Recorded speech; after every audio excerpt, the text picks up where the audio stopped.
bir şeydi müebbet getirir hemen zaren. Bir günü keyfi gök olur o böyle gönül ezelare.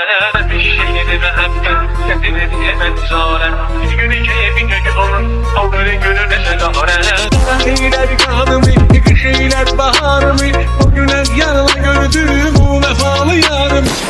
Eyler kanımı, kışıyla baharımı, bugün hep yanına gördüm bu vefalı yarımı. Derdine gemen olaram, bir gün ikimiz olaram, rahmetli Gülesi kimi, deli Mecnun olaram. Derdine gemen olaram, bir gün ikimiz olaram, rahmetli Gülesi kimi, deli Mecnun olaram. Şeydi müebbet getirir hemen zaren. Bir gün keyfi gök olur o böyle gönül ezelare. Bir şeydi müebbet getirir hemen zaren.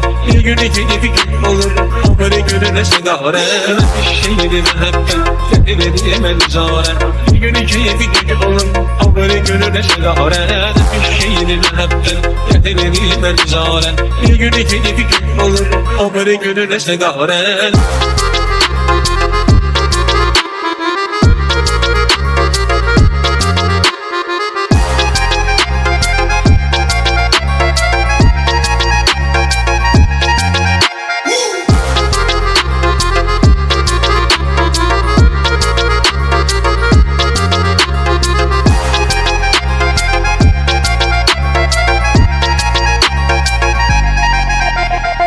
Sevimli yarımı gözüme sirdaş sanırdım. Hayatımdan hep ona hepten çok inanırdım.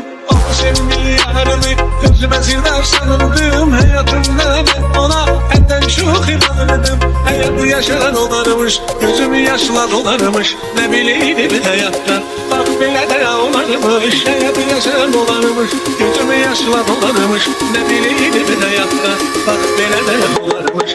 Bir şeydi müebbet getirir zaren. Bir gün iki fikir olur o böyle gönül ezelare. Bir şeydi müebbet getirir zaren. Bir gün iki fikir olur o böyle gönül ezelare. Bir şeydi müebbet getirir zaren. Bir gün iki fikir olur o böyle gönül ezelare. Bir şeydi müebbet getirir zaren. Bir gün iki fikir olur o böyle gönül ezelare.